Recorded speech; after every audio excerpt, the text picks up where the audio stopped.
Break બાદ આપનું સ્વાગત છે। વાત કરીએ પીએમના મનની વાત વિશે। પ્રધાનમંત્રી નરેન્દ્ર મોદીએ મન કી બાતના 51મા એપિસોડમાં સંપન્ન દેશ કુંભ મેળો અને સ્ટેચ્યુ ઓફ યુનિટીની વાત કરી હતી। આ વર્ષે ભારત દેશ જળ, સ્થળ અને આભમાં પરમાણુ સંપત્તિ સંપન્ન થઈ ચૂક્યો છે।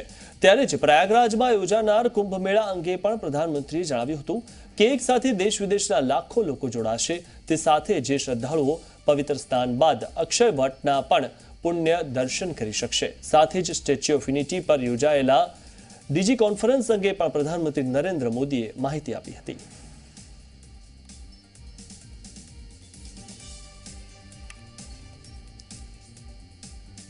जल, थल और नभ तीनों में परमाणु शक्ति संपन्न हो गए हैं।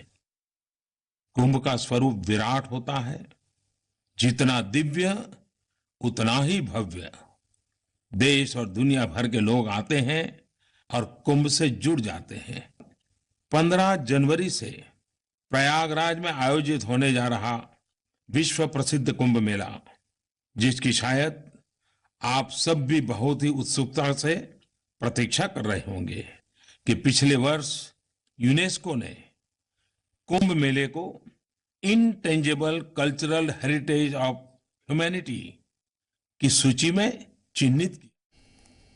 ભરૂચના અંકલેશ્વરની રાજપીપળા ચોકડી પાસે થયેલા અકસ્માતના સીસીટીવી સામે આવ્યા। સીસીટીવીમાં બાઇક ચાલકની બેદરકારી સામે આવી છે। બાઇક ચાલક રોંગ સાઈડથી આવી રહ્યો હતો અને બાઇક પર 3 વ્યક્તિઓ સવાર હતા। એટલે સીસીટીવીના આધારે ચોક્કસથી કહી શકાય કે બાઇક ચાલકની ભૂલના કારણે આ અકસ્માત થયો છે। ઇજાગ્રસ્ત ત્રણેયને અંકલેશ્વરની હોસ્પિટલ ખસેડાયા હતા, જેમાંથી એકની હાલત ગંભીર જણાતા તેને સુરતની હોસ્પિટલમાં ખસેડાયો છે।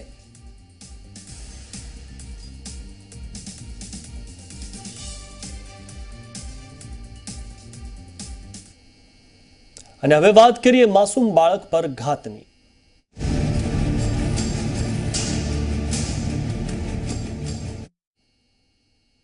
ભાવનગરમાં ટ્રક સાથે સ્કૂલ વાનનો અકસ્માત થયો હતો। અકસ્માતમાં 3 વિદ્યાર્થીને ગંભીર ઇજા પહોંચી હતી। અન્ય 10 વિદ્યાર્થીઓને નાની મોટી ઇજા પહોંચી હતી। પ્રિન્સિપાલ સાથે પચ્છીગામ શિબિરમાં જતા અકસ્માત નોંધાયો હતો। ઘટનામાં વિદ્યાર્થીઓને સારવાર માટે ભાવનગર હોસ્પિટલ ખસેડાયા હતા। ભાવનગરના વલભીપુરના ચમાડી પાસે અકસ્માતની ઘટના બની હતી।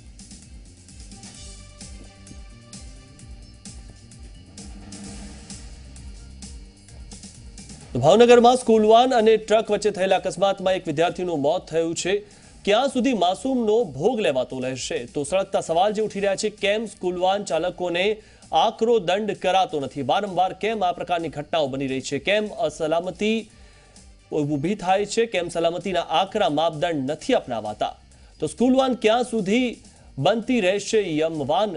કારણ કે જે રીતે વારંવાર આ પ્રકારના અકસ્માત થાય છે તેનાથી આ સવાલ ઉઠી રહ્યા છે, ક્યારે જાહેર કરાશે એક ચોક્કસ માર્ગદર્શિકા?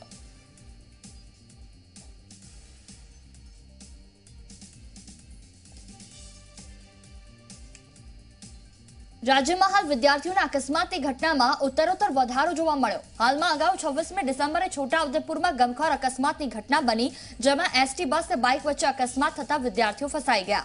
ડ્રાઈવર સાઈડનો દરવાજો ખોલી વિદ્યાર્થીઓને બહાર કઢાયા। તો બીજી બાજુ 27મી ડિસેમ્બરે સુરતના પાંડેસરા વિસ્તારમાં પિયુષ પોઈન્ટ પાસે રિક્ષા પલટી ખાતા એક બાળકનું મોત થઈ ગયું। અન્ય 4 વિદ્યાર્થી બાળકો ઇજાગ્રસ્ત પણ થયા હતા। હાલમાં આજે ભાવનગરના વલ્લભીપુરમાં ચમારડી વિસ્તારમાં સ્કૂલ વાન અને ટ્રકનો અકસ્માત થતા એક વિદ્યાર્થી ગંભીર રીતે ઇજાગ્રસ્ત થયો। રાજ્યમાં આવા અકસ્માતોને નિવારવામાં તંત્ર નિષ્ફળ ગયું હોવાની વાત પણ સામે આવી। તો આ સાથે આ ઘટનામાં વિદ્યાર્થીના મોતને પગલે પરિવારજનોએ પોતાના વહાલ સિવાય બાળકને પણ ગુમાવવાનો વારો આવ્યો।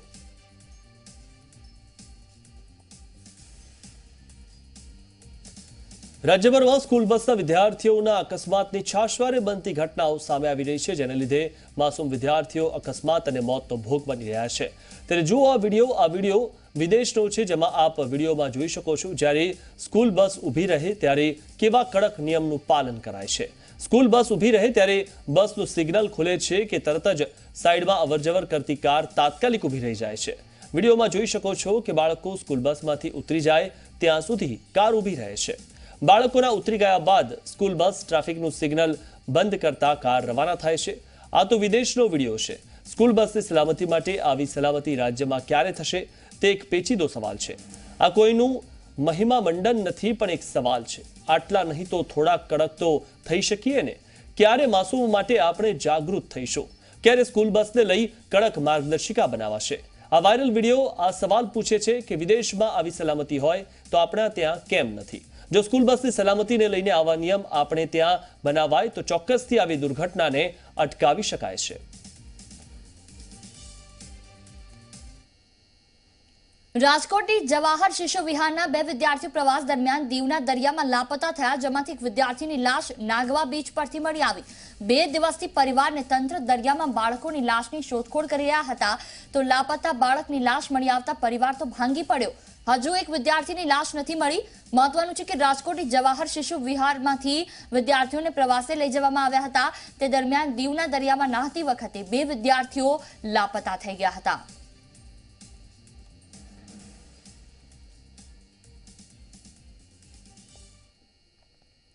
ડાંગ જિલ્લાના ખાતળ ગામે ઘાસ ભરેલી ટ્રકમાં આગ લાગી હતી. ઘાસ ભરેલો ટ્રક વીજળીના વાયરને અડી જતા આગ લાગી હતી. જોકે આગ લાગ્યાની જાણ થતાં જ ટ્રક ડ્રાઈવરે કાળજીપૂર્વક સળગતું ઘાસ એક મેદાનમાં ઠાલવ્યું હતું, જેથી ડ્રાઈવરની સજાગતાના કારણે મોટી દુર્ઘટના ટળી હતી. આગમાં કોઈ જાનહાનિ થઈ નથી.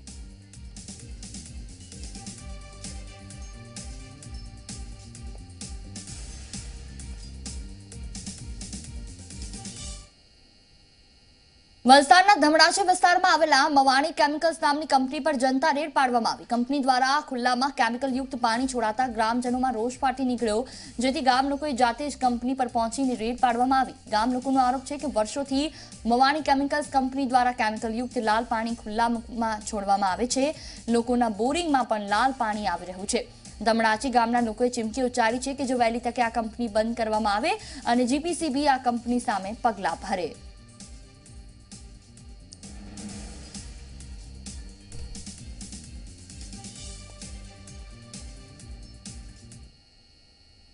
અમદાવાદના રામોલ પોલીસે જ્વેલર્સની દુકાનમાંથી સોનાની વીંટીની ચોરી કરતી મહિલાની ધરપકડ કરી હતી.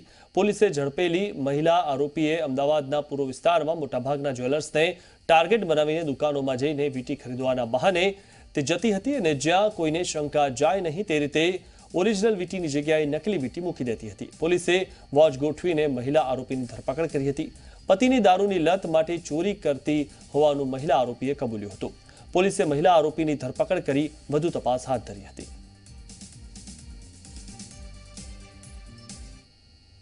તેમણે રામોલ વિસ્તાર, વસ્ત્રાલ વિસ્તાર, બાપુનગર, અમરાઈવાડી, નિકોલ, નરોડા અને કૃષ્ણનગર જેટલા વિસ્તારોની અંદરથી આ રીતે નકલી ગ્રાહક બની પોતાના હાથની નકલી વીંટી ઉતારી અને દુકાનદારની એટલે કે જ્વેલરી શોપની અસલી વીંટી પહેરી ચોરી કરી અને તે આ ગુના આચર્યા છે તેવી કબૂલાત કરતા હોય. પાટણના બાસ્પા ગામે બોર્ડર વિંગ જવાન પર ફાયરિંગ કરાયું, જેમાં ઇજાગ્રસ્ત જવાનનું સારવાર દરમિયાન મોત થઈ ગયું. મૃતક જવાનનું પંચનામું કરી અંતિમ વિધિ કરાઈ. તો આ સાથે ગામમાં પરિસ્થિતિ બગડે નહીં તે માટે પોલીસ બંદોબસ્ત પણ ગોઠવાયો. અંગત અદાવતને લઈ કનુ નાડોદા નામના શખ્સે બોર્ડર વિંગના જવાન પર ફાયરિંગ કર્યું હોવાનો આરોપ છે. ફાયરિંગમાં ગોળી વાગવાથી જવાનનું મોત થઈ ગયું. આ મામલે પરિવારે એક નામજોગ સહિત અન્ય 5 થી વધુ શખ્સો સામે ફરિયાદ નોંધાવી છે.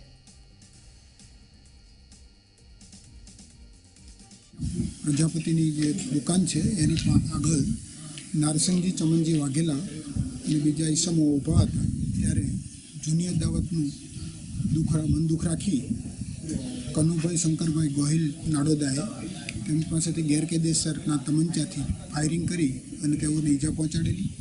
અને નારસિંહજી સારવાર દરમિયાન મૃત્યુ ઉપજેલ છે.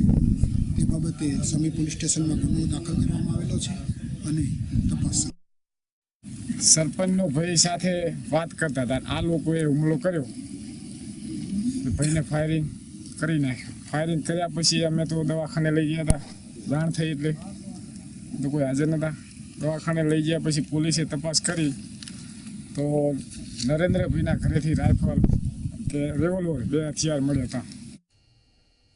બનાસકાંઠામાં હાલમાં થયેલા વાયરલ વિડીયો મામલે તપાસના આદેશ અપાયા છે. મહત્વનું છે કે એક વ્યક્તિ 200 રૂપિયા લેતા હોવાનો વિડીયો વાયરલ થયો હતો. દિયોદરના રાટીલા ગામનો વિડીયો વાયરલ થયો હતો. ઘટનાને પગલે આજે નાયબ કલેક્ટરે તપાસના આદેશ અપાયા છે. તાલુકા વિકાસ અધિકારીએ ગ્રામજનોના નિવેદન નોંધ્યા હતા. જે જગ્યાએ નાણાં લેવાતા હતા ત્યાં પંચનામું કરાયું હતું. સમગ્ર ગેરરીતિને લઈને સઘન કાર્યવાહી હાથ ધરાઈ હતી.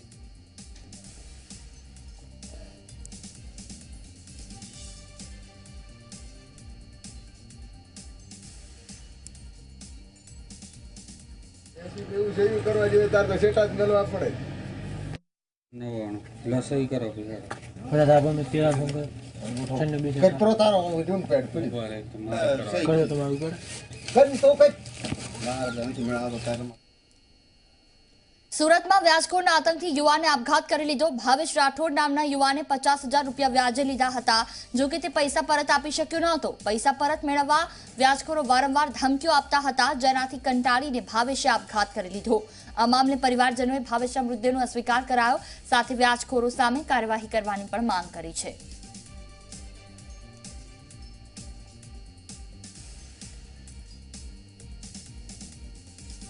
એવું છે કે આમાં જે ભાઈ અમારા શાળા છે, ભાવેશભાઈ જે છે એને ભાગીદારીમાં કામ કર્યું હતું. સાડીઓમાં, લેસપટ્ટીમાં એ લોકોની સાથે ભાગીદારી તોડીને જુદા થઈ ગયા અને એ લોકો એક સાથે કે તું મને પૈસા આપી દે, અને નહીં પૈસા એ લોકોને થોડા કરીને ચૂકતે કરી દીધા છે. એ છતાં એ લોકો 5% 10%ની ઉઘરાણી કરી અને ટોર્ચર કરતા હતા અને રોજે ઘરે આવીને ધમકીઓ આપતા હતા કે અભદ્ર ગાળો વ્યવહાર કરી અને કહેતા હતા કે તમારી છોકરીઓને પણ ઉપાડીને લઈ જઈશું. આ રીતનું ટોર્ચર કરી અને હેરાન કરતા હતા. એટલે એને સુસાઇડ લખી અને પોતાના સુસાઇડમાં બધાના નામ, નંબર ને એવું લખી અને એના ખીચામાંથી નીકળ્યું છે અને એવું લખ્યું છે કે હું આ લોકોના ટોર્ચરના હિસાબે મેં આવું પગલું ભર્યું છે. સિંહણને મરઘી બતાવી પજવણી કરવાના બનાવમાં આરોપી ઇલિયાસ બલોચની ધરપકડ કરી લેવાઈ છે. અમરેલી એસઓજીએ બિહારના સરસાથી આરોપીને ઝડપી પાડ્યો છે. સિંહોની પજવણી કરવાના કેસમાં જેલમાંથી પેરોલ પર છૂટીને ફરાર થઈ ગયેલા આરોપી ઇલિયાસ બલોચને ઝડપી લેવાયો છે. ગીર ગઢડા નજીક ખેતીકામ કરતો ઇલિયાસ બલોચ સિંહણને મરઘી ખવડાવી તેનો વિડીયો વાયરલ કર્યો હતો. ત્યારે વન વિભાગે ઇલિયાસને ઝડપી જેલમાં ધકેલી દીધો હતો. જો કે પેરોલ પર છૂટીને તે મુંબઈ ભાગી ગયો હતો અને ત્યાંથી બિહાર પહોંચ્યો હતો. જો કે અમરેલી એસઓજીની ટીમે તેને બિહારના સરસાથી ઝડપી પાડ્યો છે.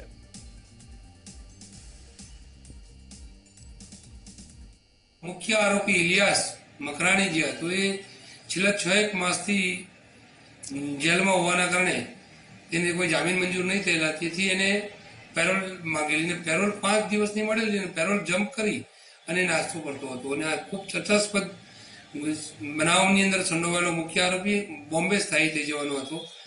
એની ખાસ હકીકત અમારા police sub inspector Shri R K. Karamda SOG અને તેની ટીમને મળતા તેઓએ આ મુખ્ય આરોપીને આજરોજ એને ધરપકડ કરવામાં સફળતા મળી છે. સમગ્ર ગુજરાતમાં શીતલહેરનો પ્રકોપ યથાવત છે. શનિવારે નલિયામાં સૌથી લઘુત્તમ તાપમાન 6 ડિગ્રી નોંધાયું. મહાનગરોની વાત કરીએ, અમદાવાદમાં 9.3 ડિગ્રી લઘુત્તમ તાપમાન, વડોદરામાં 7.2 ડિગ્રી લઘુત્તમ તાપમાન, સુરતમાં 12.4 ડિગ્રી લઘુત્તમ તાપમાન અને રાજકોટમાં 12 ડિગ્રી લઘુત્તમ તાપમાન નોંધાયું. તો પાટનગર, ગાંધીનગરમાં 7.6 ડિગ્રી લઘુત્તમ તાપમાન નોંધાયું હતું. આગામી દિવસોમાં હજી ઠંડી વધે તેવી શક્યતા છે. ભારે ઠંડીના પગલે એક બાજુ વહેલી સવારે મોર્નિંગ વોક કરનારાઓની સંખ્યા ગાર્ડનમાં વધી રહી છે, તો બીજી બાજુ ભારે ઠંડીના પગલે વહેલી સવારે ધુમ્મસનો માહોલ પણ સર્જાયો. હજી આગામી 4 દિવસ વધુ ઠંડી પડે તેવી શક્યતા છે. ઉત્તર ભારતમાં હિમવર્ષાના લીધે ગુજરાતની ઠંડીમાં પણ વધારો થવા પામ્યો છે.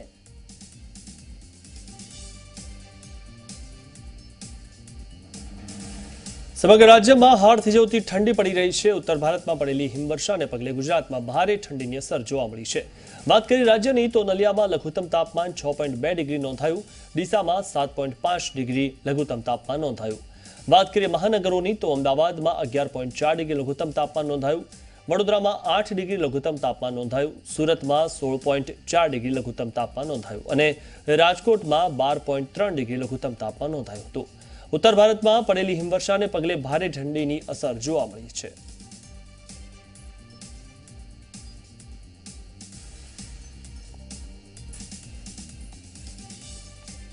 ઘણા સમયથી છેલ્લા લગભગ 10-15 દિવસથી વાતાવરણ ખૂબ જ ઠંડુ છે અમદાવાદની અંદર અને લોકો એનો ભરપૂર મજા માણી રહ્યા છે. ઘણા લોકોને અહીંયા શિમલા અને મનાલીની યાદ આવી રહી છે. એટલે લોકો અત્યારે હિલ સ્ટેશન પોતાના અમદાવાદને જ ગણી અને માણી રહ્યા છે અને સિનિયર સિટીઝનો ખાસ કરીને જેની ઉંમર 50 વર્ષ કરતાં વધારે છે એ લોકો પણ આની ખાસ મજા માણતા જોવા મળ્યા છે. ને વોકિંગ કરવાથી હેલ્થ બી તંદુરસ્ત રહે છે. મોસ્ટલી જે એજેડ પર્સન હોય એ એક્સરસાઇઝ કરવાથી એમના બોન્સ ને એ બધું બી મજબૂત રહે છે. તેના કારણે વોકિંગ કરવું બી સારું છે. એક્સરસાઇઝ કરવી જેના કારણે હેલ્થ બી તમારી ફિટ રહે, એના માટે વોકિંગ કરવું.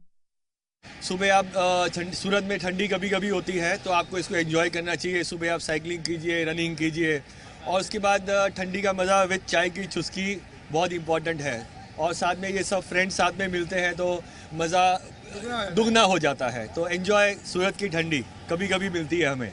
लास्ट 3 दिन से जो हमने नोटिस किया ऐसा लग रहा है कि शीत लहर जैसा थोड़ा माहौल है. लेकिन एक बात मैं ज़रूर कहना चाहूँगा कि जो लोग सबसे ज़्यादा एक्सरसाइज करते हैं, सुबह उठ के एक्सरसाइज करते हैं, उनके लिए ठंडी मज़ा है. और जो बिल्कुल एक्सरसाइज नहीं करते हैं उनके लिए ठंडी थोड़ी इरिटेटिंग हो सकती है क्योंकि एक्सरसाइज के बिना वो कंफर्टेबल नहीं होते हैं. बाकी जो है बहुत मज़ा ले रहे हैं हम. सर्दी का बहुत मज़ा आ रहा है. सूरत में भी अब अच्छी सर्दी होने लगी है. हेल्थ कॉन्शियस हैं, हेल्थ के लिए करते हैं और सुबह सुबह जो ठंडी है उसका एंजॉयमेंट ही कुछ अलग ही हो जाता है. हमारे साथ एंजॉय करने का एक अपना वे होता है. हमें ज़्यादा ठंड को फील भी करना है, उसमें बॉडी को वार्म भी करना है. अलग ही इंजॉयमेंट है सुबह सुबह फील करना ठंड के लिए. રાજ્યભરની રાષ્ટ્રીયકૃત બેંકોના મર્જર પર બેંક અધિકારીઓ હાલ તો નારાજ છે, જેને લઈને વિરોધનો વંટોળ બેંક કર્મચારીઓના યુનિયન પણ છે. તેમણે કેન્દ્ર સરકારે લીધેલા પગલાંથી અનેક ખેડૂતોને યોજના સાથે જોડાયેલા બેંકોના ગ્રાહકોને મર્જરથી નુકસાન થઈ શકે છે, જે અંગે હાલમાં 21 જેટલા બેંકના અધિકારીઓની બેઠક મળી હતી, જેમાં આગામી સમયની રણનીતિ અંગે ચર્ચા કરવામાં આવી.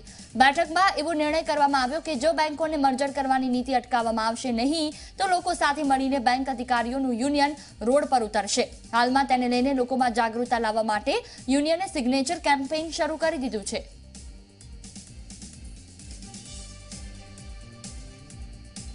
फीसदी कम है तो एक तरफ बैंकों के लिए ये ब्लड सप्लाई कट रहा है और दूसरी तरफ हमने देख रहे हैं शाखा बंद हो रहा है.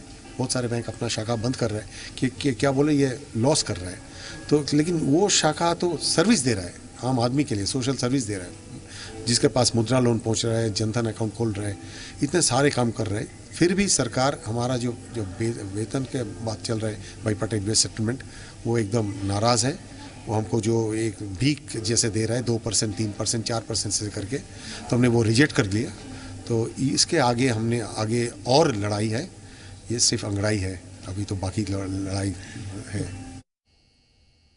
સ્ટેચ્યુ ઓફ યુનિટીને નિહાળવા માટે પ્રવાસીઓનો ભારે ધસારો જોવા મળ્યો છે. આજે રવિવારે રજાનો દિવસ હોવાથી 21,000થી વધુ લોકોએ સ્ટેચ્યુ ઓફ યુનિટીની મુલાકાત લીધી છે. મુલાકાતીઓના સારા પ્રતિસાદથી તંત્રને 38 લાખ રૂપિયાની આવક થઈ છે. 6,000થી વધુ લોકોએ ગેલેરી વ્યૂની મજા માણી. જોકે આવતીકાલે સોમવાર હોવાથી સ્ટેચ્યુ ઓફ યુનિટી બંધ રહેશે. 31 ડિસેમ્બર હોવા છતાં પ્રવાસીઓ સ્ટેચ્યુ ઓફ યુનિટી નિહાળી શકશે નહીં.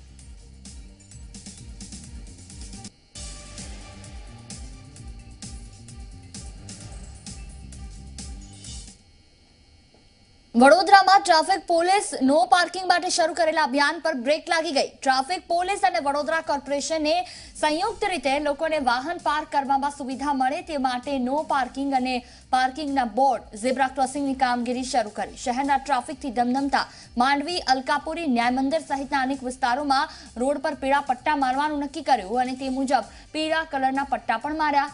હજુ કામગીરી બાકી હોવા છતાં બ્રેક લાગી ગઈ. તેની પાછળનું કારણ ખાલી થઈ ગયેલો પીળો કલર છે. ટ્રાફિક પોલીસે કોર્પોરેશન પાસેથી 3 ટન એટલે કે 3,000 કિલો પીળો કલર મંગાવ્યો છે. આ તરફ સ્ટેન્ડિંગ કમિટીના ચેરમેનને રજૂઆત કરતા તેમણે નાગપુરથી કલર આવવાની વાત કરી અને 5 દિવસમાં સમસ્યાના સમાધાનનો દાવો પણ કર્યો છે. ટ્રાફિક પોલીસ અને મ્યુનિસિપલ તંત્ર વચ્ચે ગજગરા હોવાનું ચર્ચાઈ રહ્યું છે, પરંતુ હાલ તો કલર નથી તેનો ભોગ વાહન ચાલકો બની રહ્યા છે. અમુક જગ્યાએ નથી લાગ્યા તો એનો શું કરવાનું? તો એ લોકોએ કીધું કે કોર્પોરેશન પાસે હજુ પેલો કલર આવવાનો બાકી છે. એટલે મારી એક આશા છે કે વહેલામાં વહેલી તકે આ પટ્ટા લાગી જાય તો પબ્લિકને, લોક મારે ટ્રાફિકને પણ રાહત રહે, ટ્રાફિક અધિકારીઓ કર્મચારીઓને રાહત રહે અને પબ્લિકને ખબર પડે કે અહીંયા નો પાર્કિંગ છે. તો એ પ્રમાણે એ લોકોનું પણ સારું ડિસિપ્લિન રહે. હાલમાં કોર્પોરેશન અને ટ્રાફિક પોલીસ સાથે રહીને ઝીબ્રા ક્રોસિંગની કામગીરી હાલમાં ચાલુ છે, જેમાં દરેક જે ક્રોસિંગ છે ત્યાં આગળ zebra crossing, stop line, stop એવી સાઇન, લેફ્ટ ટર્ન અને નો પાર્કિંગના પણ જ્યાં જ્યાં જરૂર છે ત્યાં એના માર્કિંગ હાલમાં ચાલુ છે. હાલમાં કોર્પોરેશનની જે શાખા છે ટ્રાફિક શાખા તેમની પાસે યલો કલર ઉપલબ્ધ નથી, જેથી હાલમાં વ્હાઇટ કલરથી ઝીબ્રા ક્રોસિંગને બધું કરવામાં આવે છે. ટૂંક સમયમાં જ તેમની પાસે એ યલો કલર આવી જશે તો પાર્કિંગની પણ માર્કિંગની કામગીરી ચાલુ થશે. 100% એમનું કલર નથી તો કામ અટક્યું જ છે, પણ આખા શહેરની અંદર મારવાનો થતો હોવાથી 3 ટન જેટલો કલર આપણે નાગપુરથી મંગાવ્યો છે, નાગપુરથી નીકળી ગયો છે. 4-5 દિવસમાં આ કલર આવી જશે. લોભામણી સ્કીમ આપીને છેતરપિંડી કરવાનું વધુ એક કંપનીનું કૌભાંડ સામે આવ્યું છે, જે કૌભાંડમાં 4 શખ્સોની રખિયાલ પોલીસે ધરપકડ કરી છે. આ 4 શખ્સો જીવન સેવા માર્કેટિંગ પ્રાઇવેટ લિમિટેડ કંપનીમાં કામ કરતા હતા. કંપની દ્વારા જુદી જુદી વસ્તુઓ ખરીદવાના નામે રૂપિયા ડબલ કરવાની લાલચ આપવામાં આવતી હતી અને અમદાવાદ સહિત રાજ્યભરમાં સભ્યો બનાવવામાં આવ્યા હતા. સભ્યો પાસેથી લાખો રૂપિયાની ઉઘરાણી કરવામાં આવી. એક મહિલા પણ આવી રીતે આ કૌભાંડનો ભોગ બની. મહિલા પાસે 2 લાખ રૂપિયાનું રોકાણ કરવામાં આવ્યું હતું, પરંતુ તેને પરત મળ્યા માત્ર 93,000 રૂપિયા, જેથી પોતાની સાથે ઠગાઈ થયાની જાણ થતાં મહિલાએ પોલીસ ફરિયાદ કરી, જેના આધારે પોલીસે કંપનીના 7 શખ્સો સામે ગુનો નોંધીને 4 શખ્સોને ઝડપી લીધા છે. આ કંપની મૂળ દાહોદની છે, જેનો ડાયરેક્ટર હરીશ લંબાના નામનો શખ્સ છે, જે ફરાર થઈ ગયો છે. અમુક છે બધી વસ્તુઓ એમાં જે સેલિંગ કરાવશે માર્કેટિંગનું એને કમિશન એમને ઓનલાઈન એમના ખાતામાં જમા થશે. આ રીતે એમને સમજાવી લોભામણી લલચામણી લાલચો આપેલી હતી.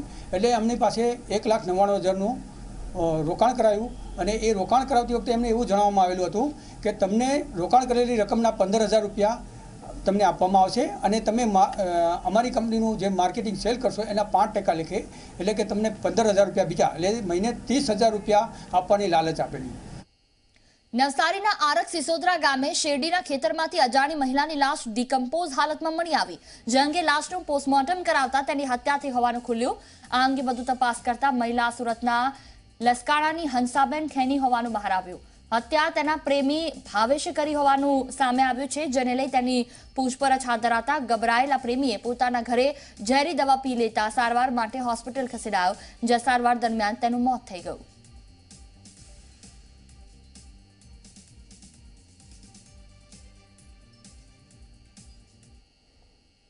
છોટાઉદેપુરના ક્વાટમાં આદિવાસી સમાજની મહાસભાનું આયોજન કરાયું, જેમાં 5,000થી પણ વધારે આદિવાસીઓ ઉમટ્યા છે. સાથે જ નારાયણ રાઠવા, ધારાસભ્ય મોહનસિંહ રાઠવા, સુખરામ રાઠવા સહિતના આગેવાનો ઉપસ્થિત રહ્યા હતા. જાતિના દાખલાના પ્રશ્નોને લઈને બિનરાજકીય મહાસભાનું આયોજન કરાયું છે.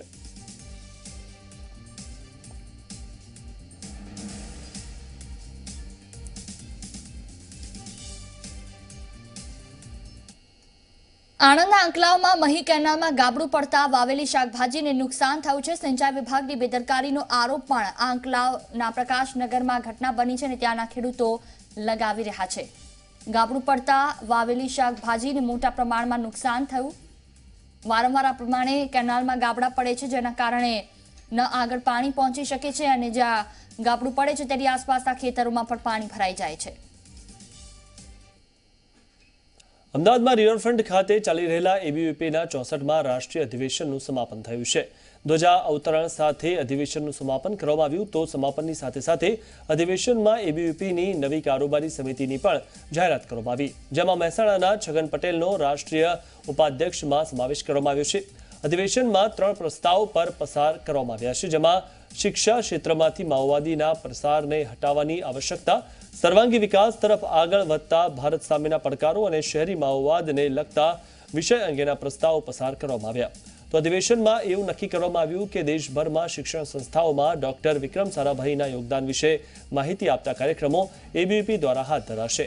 ચૂંટણી પહેલા મતદાન અંગે વિદ્યાર્થીઓને જાગૃત કરાશે. તો બીકોમ બીએસસી માંથી સેમેસ્ટર પદ્ધતિ દૂર થાય તેનું પણ સમર્થન કરવામાં આવ્યું. वाले दिनों में चूंकि 2019 में मई में या आम चुनाव होने वाले हैं, उसके लिए व्यापक अभियान विद्यार्थी परिषद ने लिया है. हम युवा हैं, हम कैंपसेस में रहते हैं और कैंपसेस में वो विद्यार्थी भी रहता है जो नया वोटर है. उसने शायद अभी वोट नहीं बनाया होगा, रजिस्टर नहीं किया होगा. तो हम पूरे देश भर में वोटर रजिस्ट्रेशन और 100% पोलिंग के साथ साथ वास्तव में देश के अंदर एक पॉजिटिव बढ़ते हुए भारत, ऐसे एक अभियान की भी आवश्यकता लगती है कि जब राम जन्मभूमि का केस सुप्रीम कोर्ट में सुना जाए, और यह केस लगभग 200 सालों से चल रहा है, प्रतीक के तौर पर कहीं ना कहीं एक अपेक्षित था कि इसको एक अच्छे भाव से सुप्रीम कोर्ट सुनता, परंतु वह टिप्पणी की समय नहीं है। यह बहुत आहत की, इसलिए सुप्रीम कोर्ट से निवेदन करते हुए कि वो उसमें तुरंत इसके सुनवाई करे और इसमें जनमानस के जो भाव है उसको लेते हुए और जो पुरातत्व के साक्ष्य आए हैं उसके निमित्त वे अपना निर्णय दें। થોડી જ વારમાં દિવસભરની ટોપ 25 ખબરો નિશ્ચિત સાથે મને મિતુલને આપશો રજા. નમસ્કાર.